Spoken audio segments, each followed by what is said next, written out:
It is so, and so it is.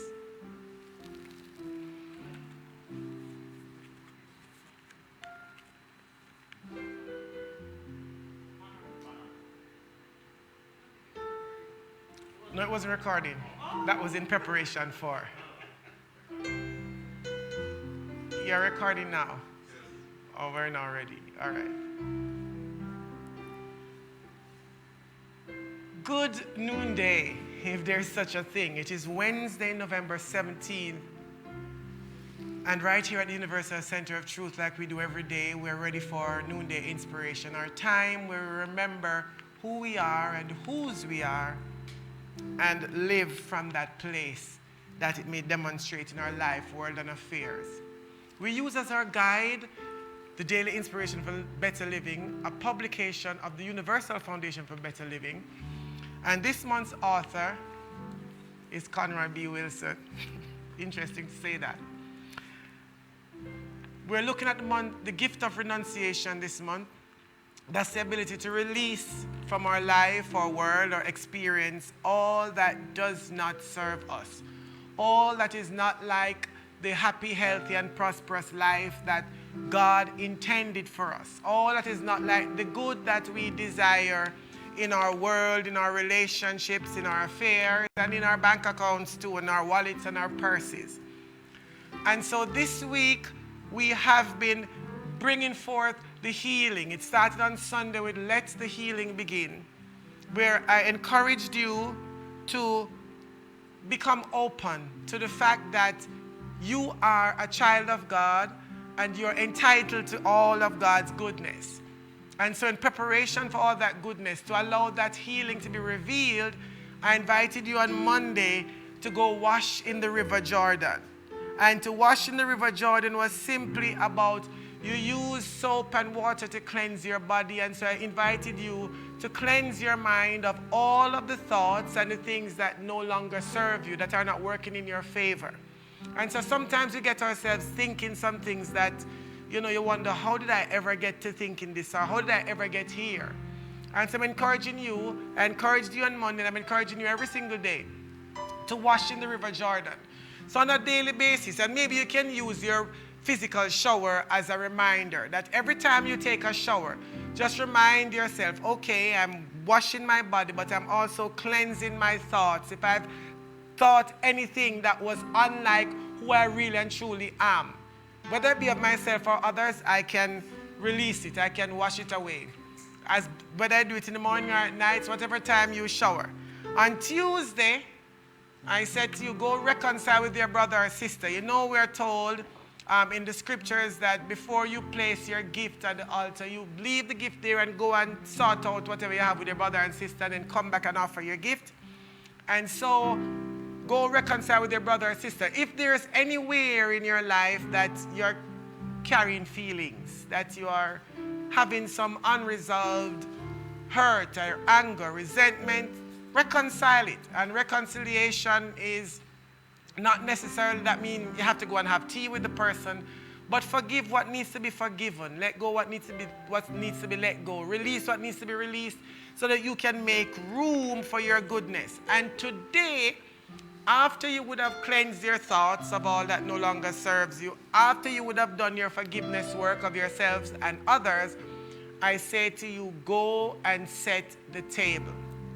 In other words, what would you do if you were guaranteed that there was no failure? If you were guaranteed that there was no failure in this particular area of your life, or with your project, or with your dream or goal, what would you do? Just the same as if you were going to prepare for your lunch today or for your dinner this evening, and you are going to have it at a table, you'd set the table in preparation for it, right? You would. In the same way, I'm saying go set the table. And this is about your finances. What preparations can you make in order to experience the abundance in your finances today? And all of us know the 23rd Psalm. Every single one of us. It's something we probably grew up in school hearing, and we can repeat off the back of our hand. And I tell you, it was a couple of years ago that in one evening in my meditation, The first two lines, actually the first line of the 23rd Psalm kind of had an impact. I can't describe what it was to you, but it just had an impact. The Lord is my shepherd, I shall not want. No further than that, just stop right there. The Lord is my shepherd, I shall not want. What does that mean? What does that mean for you? What it meant for me was, Conroy, all the things that you've been saying, you want this and you want to experience that and you want to experience that, etc., etc., etc. It means that you're not away from them. You're not absent from them. It is possible. It's not something outside of your capacity. It's not something outside of the realm of what is possible for you. It's just a matter of how you're willing to accept it for yourself as something true. And so that's what we're talking about today, especially as it relates to your finances. Because today we're talking about how you experience the goodness of God in every area, but in particular in your finances. If the Lord is your shepherd and you shall not want, then why are you having difficulty paying the rent? Why you can't pay the student loan? Why you can't pay the school fee? Why you can't get the gift or thing you say you want to get for yourself? If you shall not want, it clearly means that we do not yet know how to access that goodness of God, regardless of what it is. If you're in agreement, type, the Lord is my shepherd, because surely goodness and mercy follows you all the days. The days when you're up, the days when you're down, the days when you don't feel so well, the days when you don't act so right, goodness and mercy is still following you. Still following you, Remember, God is not a God of judgment. Despite what you would have been taught, God is not a God of judgment. If that's the God that you believe in and that's working for you, hold on to it. But know that God is love. God can't be love and judgment at the same time. It just doesn't make sense. God is love. And that's where you need to stand. So come on, as we listen to this song, you know it. Let's see if it can ring somewhere in your soul different today than it has ever been in your life since you've been hearing it. Surely goodness, surely mercy. All your days. The Lord is my shepherd, I shall not want. In green pastures he makes me lie down. He restores my soul and he leads me on for his name, for his great name. Surely goodness, surely mercy, right beside me all my days, and I will dwell in your house forever and bless your holy name.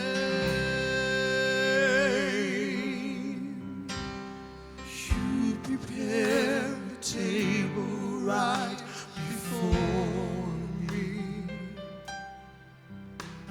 in the presence of my enemies. Though the arrow flies and the terror of night is at your door, I'll trust you, Lord. Surely goodness, surely mercy, right beside me all my days, and I will dwell in your house forever and bless your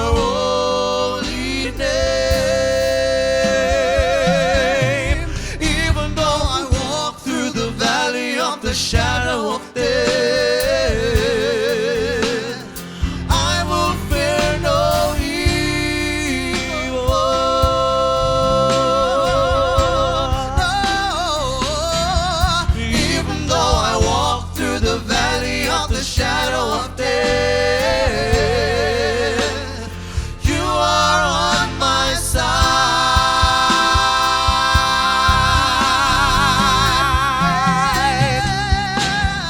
Even though I walk through the valley of the shadow of death, I will fear no evil. Yes, even though I walk through the valley of the shadow of death, you are on my side.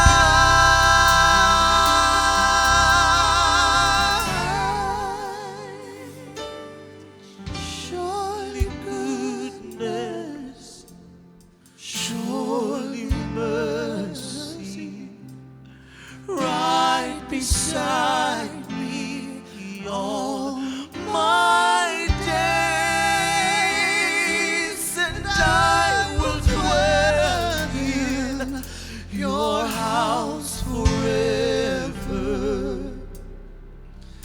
and bless your holy name.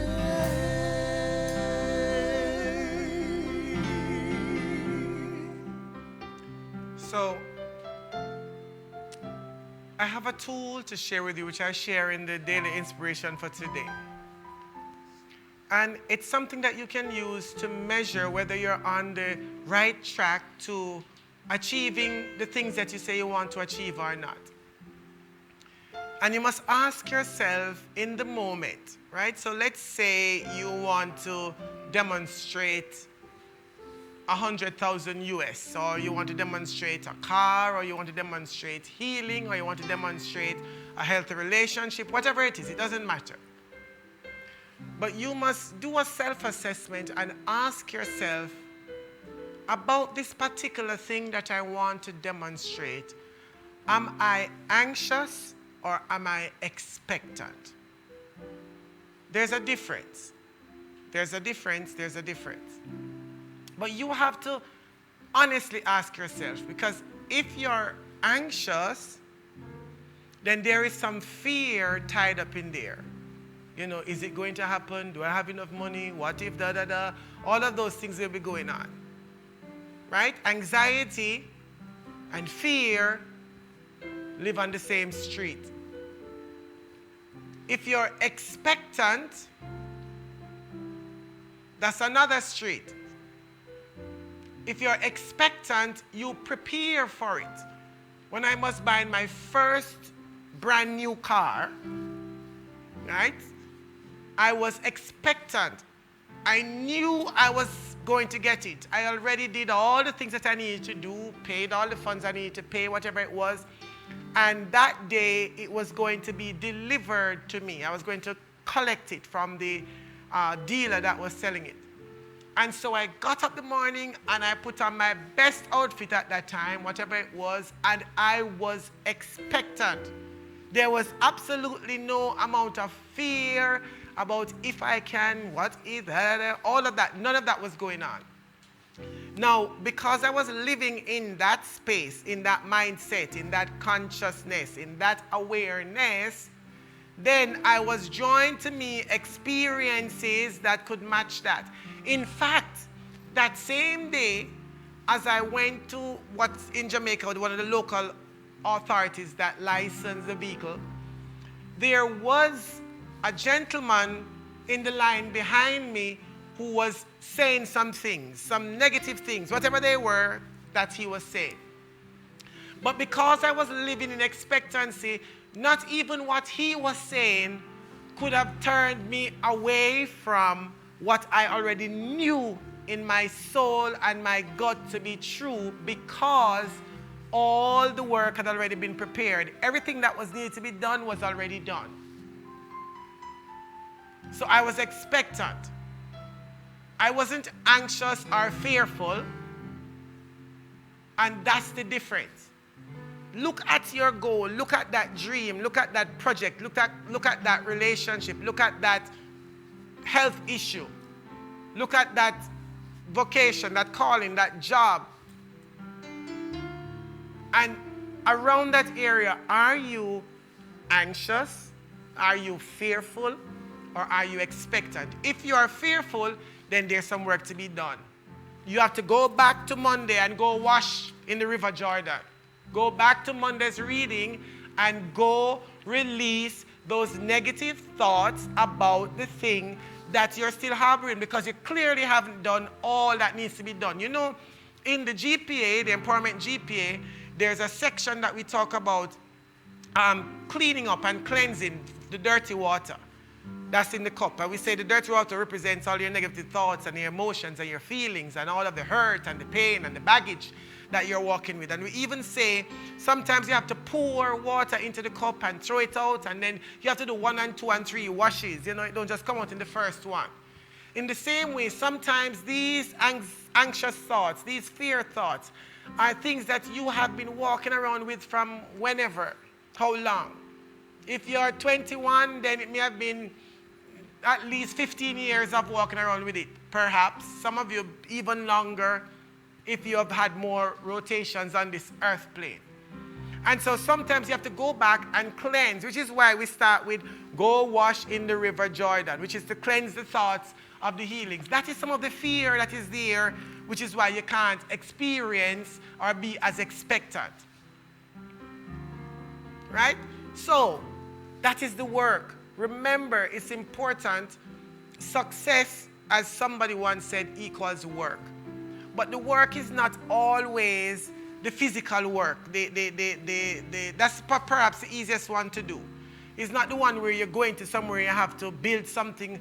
But the most of the work that you have to do is the work that you have to do with yourself, with your thoughts, with your beliefs, with the things that you have been practicing over and over and over and over again. That's what we encourage you. Even in the midst of whatever is going on. That's why the song says, even though I walk through the valley and the shadow of death, I will fear no evil. What is the valley and shadow of death? The valley and shadow of death is all of those experiences that are not so pleasant. The valley and shadow of death is all of those thoughts that keep swirling in your head of unworthiness, of unforgiveness, of lack, of limitation. Even though you walk there, you fear no evil. And why do you fear no evil? Because you're never ever outside of the power and presence of God. Because God is always there. Remember, the Lord is your shepherd. You're being guided. The shepherd takes care of its sheep. The shepherd, that's the role of the shepherd, to take care of the sheep. The role of the shepherd is not anything else but to take care of the sheep, which means if the Lord is your shepherd, you shall not want. You are already guided. You are already guided. The table is already prepared for you. The banquet table is prepared. You should be expectant. You don't have to wait for it. You don't have to guess about it. You don't have to worry if you are, if you are entitled. You don't need any pass for it. You don't need anything for it. You came with it. It is for you. It is available to you. Equal access for all, including you. That's how you came here. And so I'm inviting you today, I'm inviting you this week, work with the principles you've been given. Work them. Because a powerful week, we said let the healing begin on Sunday. But the healing that we're talking about is the healing of your thoughts, your feelings, your actions, your words, and your reactions. Because they stand in the way of experiencing the goodness of God. It's important and it's interesting that we're using November. In the month of November, we celebrate renunciation. It's just before December when we're going to start celebrating Christmas. In Christmas, there's lots of love, there's lots of excitement, we're expecting gifts. And spiritually, we talk about the birth of Jesus. In New Thought tradition, we talk about the birth of the Christ presence in us. In other words, something new is always coming forth. Some new idea, some new vision, some new goal, some new dream is being birthed in each of us. And it's for us to be able to become open and receptive to whatever it is. But you have to make room for it. You have to prepare the space for it. And that's why we use November for the month of renunciation. To release all that is unlike the presence and power of God so that we can experience the goodness. We do it another way in our house, We take down all the old curtain them, we take down all the old something them, and we start to prepare to put up new things. We paint the house, all of our bed never clean from when, and I need to sweep it out, and you get all kind of food and stuff. You do all of that. The real work, though, is in the soul. The real work is how you are managing your thinking, your feeling, your words, your actions, and your reactions. And if you're releasing those thoughts that no longer serve you, you know those ones that say, Lord, why are you doing that? That's too expensive. Lord, why are you doing that? You're not good enough. You don't have enough subjects. You're not brown. You're not white. You're not this. You're not that. And it goes on and on. Release those. The actions that you take that you know that are counterproductive to what you say you want to do. You want to experience better health, but you're drinking every night. Nope. You want to experience better health, but you're smoking every night. Nope. You want to experience better health, but you're eating all sorts of sweet stuff consistently over and over and over. Nope. Those are self-sabotage, counter to what you say you want to achieve.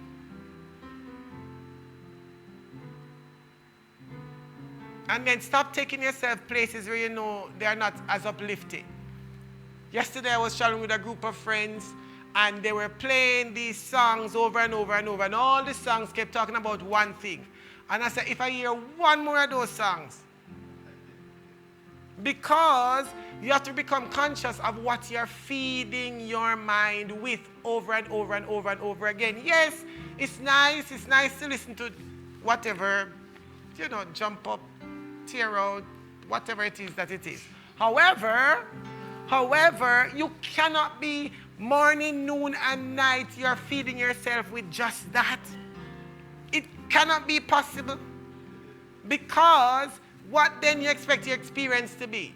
If you're putting in just that over and over and over and over and over and over again, and then you wonder why you can't have no good relationship and why you can't have no money.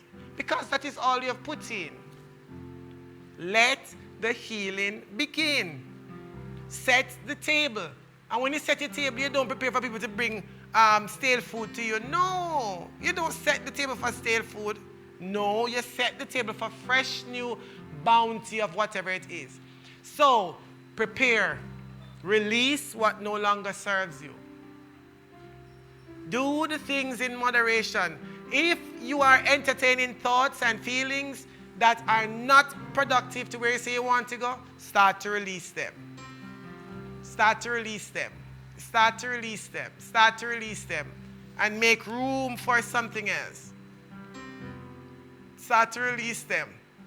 Because a table is prepared. Like they sang and they're going to sing again. Thou preparest a table.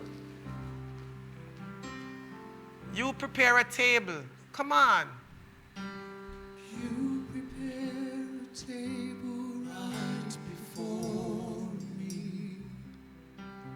In the presence In the of my enemies. of my enemy. Though the arrow flies and the terror of night is at my door. Flies, and the terror of night is at my door. I'll trust you, Lord. I'll trust you, Lord. Surely goodness, Surely goodness, surely mercy surely mercy is right before me right beside me all my days. all my days. And I will dwell in your house forever and bless your holy name. and bless your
is assurance that whatever you're walking through in this moment, there's nothing to fear because God is by your side. God is walking with you, even if it doesn't seem that way. You're dwelling in that presence. I'm dwelling in that presence. And if the world turns upside down in a split moment, know that God is not ignorant. God never leaves. God never forsakes. God never goes on vacation. God doesn't need a permit or a visa, nor vaccination. God is always being God. God in the beginning, God in the middle, God at the end. And because you know that, because I know that, I can rest that a table is prepared for me. Everything that I could ever need or want is available to me. It is the Father's good pleasure to give me the kingdom. It is my good pleasure to accept it. And not just to accept it, but to live in it. And so every single day this week, I remember there is no place that I can go that God is not there guiding me, leading me, healing me, blessing me, prospering me. And because I know this, I can set my table. I can prepare for the goodness of God to move in through and as me. I can prepare for a lavish, abundant meal in any area of my life. A spiritual meal if I want it, a mental, emotional meal if I want it, a physical meal, a relational meal, a social meal, a vocational meal, and a financial meal. As much as I can eat, and even leftovers to take. I trust that you know this truth with me. I trust that you and your family and your lives are blessed and that you continue to share this abundant living message of Jesus the Christ. I trust that you remember who you are every single day. And I trust that you know that the light of God is always surrounding you. The love of God has you wrapped up in its arms and as it enfolds you. The power of God is protecting you. The presence of God is watching over you wherever you are. Whatever is going on, God is there. God is here. God is here. God is here. God is here. And all is well. Thank you all so much for all that you do. Thank you all so much for being a light. Thank you all so much for carrying forth these principles of the Universal Center of Truth for Better Living. Be blessed. Get your copy of the Daily Inspiration and share a copy with somebody else. And every week I tell you one thing. Remember, it is in your giving that you are blessed. So share this message with someone. It doesn't take you or cost you anything to share it. Share it with someone so that they too can be blessed just as how you are blessed. See you tomorrow. See you on Friday. See you on Saturday and then Sunday again as we celebrate our financial unfoldment and all that God has in store for us. You're a blessing and you're blessed. Peace.